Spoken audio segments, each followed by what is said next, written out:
what are your thoughts on Werner's comments regarding central bank tightening while commercial banks are still printing? He says this will keep economy going for a while. Yeah, because I mean, at the end of the day, it's really all about the commercial banking system. But in order for the commercial banking system to continue to increase the money supply or print money, the risk reward needs to make sense. So now you're dealing with counterparty risk. And I mean, look at M2 money supply. He might be talking about Europe specifically. And I really like Richard. Richard was at one of my Rebel Capitalist live events, and he flew all the way from, I don't know where the hell he was, Romania or something like that. But now in real life, he's a really good dude too. Really, really nice guy. I remember at my event, I had the opportunity to introduce him to Robert Kiyosaki, who, as you guys know, is a real good buddy of mine. And that's those two guys probably never, ever, ever would have had the opportunity to meet unless it was kind of at an event like I set up with Rebel Capitalist Live. But Robert's a huge fan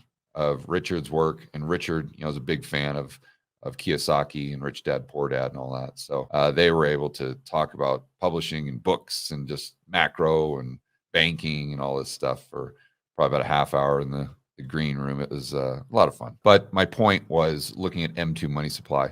If you pull up a chart, you see that M2 is flatlined, even going down. And that means it could mean a couple things. I'd have to think through that in terms of quantitative tightening. You could, the banking system could be creating the same amount of currency units while QTs bring that out of M2 specifically. Doesn't necessarily mean that they're taking out liquidity because they're trading those currency units for treasuries. So people who always say, oh, the Fed's taking out liquidity with QT, they assume that somehow the treasuries are less liquid than the dollars, and they're not really.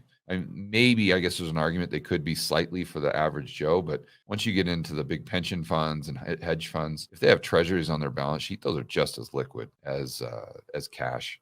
Maybe even more so. And if they want to buy stocks, they can use the treasuries in repo, get the cash. You don't even have to sell them. Keep them on your balance sheet.